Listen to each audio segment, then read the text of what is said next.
আপনাদের আমার প্রতি যেই ভালোবাসা, এই ঋণ আমি কোনোদিনও শোধ করতে পারবো না।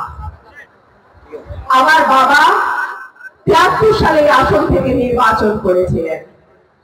আপনাদের অল্প কয়েকজন মুরব্বী যারা এখনো বেঁচে আছেন, তারা সেই সময়ের সাক্ষী দিতে পারবেন। আর আমার যেই তরুণ ভাই বোনেরা আছেন, আপনারা আপনাদের পরিবারের যারা মুরব্বী আছেন, বাবা দাদা, ওনাদেরকে জিজ্ঞেস করবেন সেই সময় আমার বাবাকে এই মাটি থেকে আপনারা বিজয়ী করেছিলেন।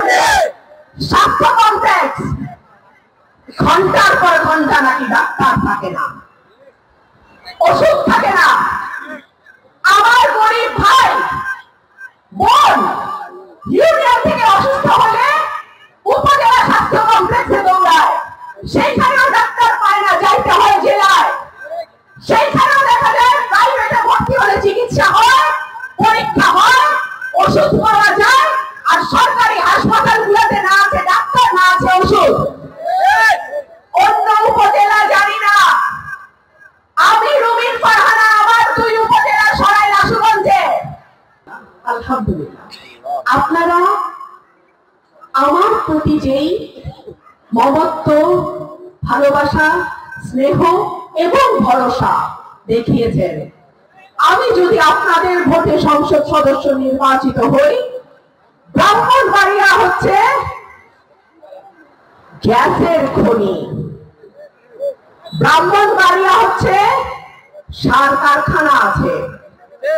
এই এলাকার মানুষের বাড়িতে গ্যাস না দিয়ে আমি বাংলাদেশের কোথাও গ্যাস নিতে দেব না। আমার মা বোনেরা, আমি যখন কোনো মিটিং এ যাই, জনসভায় যাই, পথসভায় যাই, বাজারে মিটিং করতে নামি, ওই দরজার ফাঁক দিয়ে, জানালার ফাঁক দিয়ে আমার মা বোনেরা আমাকে দেখে, আমার চোখে চোখ পড়লে হাসে, সালাম দেয়, হাত নাড়ে। আমার মা বোনদের প্রতি ওয়াদা, আপনাদের বাড়িতে ইনশাআল্লাহ আমি গ্যাস পৌঁছানোর ব্যবস্থা করব। ব্রাহ্মণবাড়িয়ায় সার কারখানা আছে, কিন্তু তারপরেও বিদেশ থেকে আমাদের সার আমদানি করতে হয়। আশুগঞ্জে ফার্টিলাইজার আছে না? কেন এই সার কারখানা বন্ধ করে বিদেশ থেকে আমদানি করতে হবে? গ্যাসের চাপ কেন থাকবে না?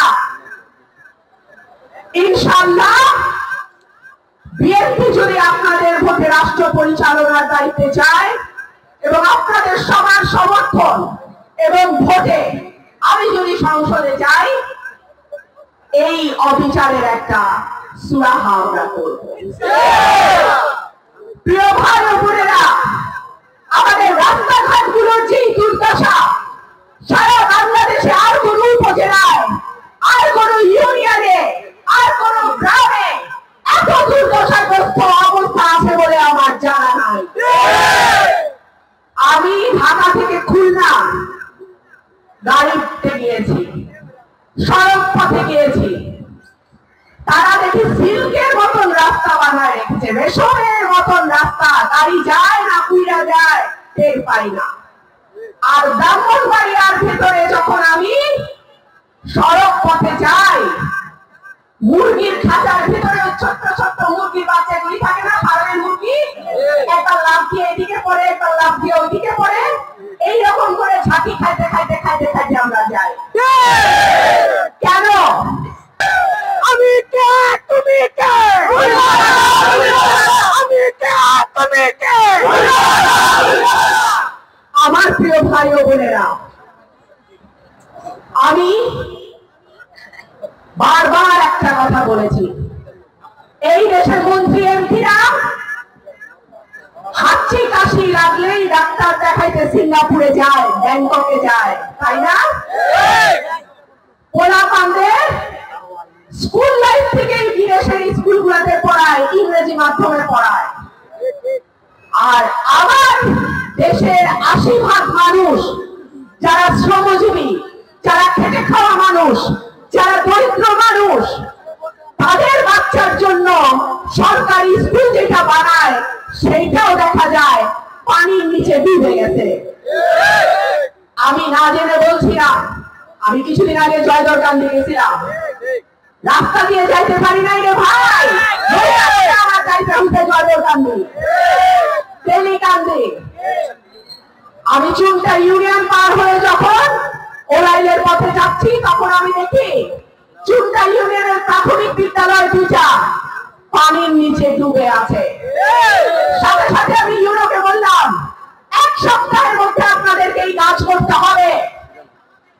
আমার এলাকার সন্তান আমার নিজের সন্তানের মতো, তাদের স্কুল কেন তাদেরকে ডোবা সাঁতরায়া বিল ভাঙ্গা গিয়া স্কুলের মধ্যে উঠতে হবে? কেন ক্লাসরুমের উপরে পানি উঠে থাকবে? আপনাদের ভোটে আল্লাহ যদি আমাকে নির্বাচিত করে, এই দুই উপজেলাকে আমি মডেল উপজেলা করবো ইনশাআল্লাহ। আশুগঞ্জে যে ফার্টিলাইজার কোম্পানি, সেই ফার্টিলাইজারের অফিসে আমি কিন্তু এখনো মন্ত্রী এমপি কিছুই না, দল ক্ষমতায় নাই। আমি ঘোষণা করেছিলাম গ্যাসের চাপ বাড়ানো হোক যাতে সার উৎপাদন অব্যাহত থাকে। আমার অনুরোধে কিংবা আমার আর্জিতে যেটাই বলেন না কেন, সরকারকে ধন্যবাদ দেই, কিছু সময়ের জন্য হলেও তারা গ্যাসের প্রেসার ঠিক করেছিল। এই প্রেসার যদি সর্বত্র, সেটা স্কুল বলেন, কলেজ বলেন, মাদ্রাসা বলেন, স্বাস্থ্য কমপ্লেক্স বলেন, নিজেদের রাস্তাঘাটের উন্নয়ন বলেন, সকল জায়গায় যদি এই প্রেসার অব্যাহত রাখতে হয়,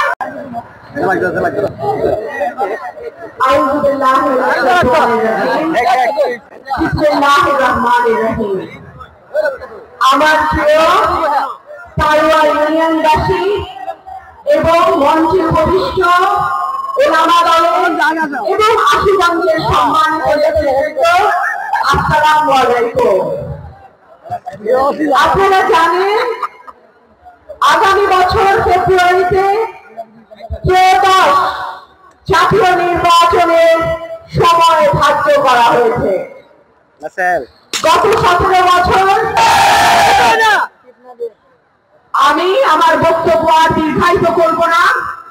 আপনারা অনেক সময় ধরে সেই বিকাল 4টা থেকে আরম্ভ করে এখন প্রায় 6:30 7টা বাজে আপনারা ধৈর্য ধরে দাঁড়িয়ে বসে যে যেভাবে পেরেছেন আমার বক্তব্য শুনেছেন, আপনাদেরকে অসংখ্য অসংখ্য ধন্যবাদ।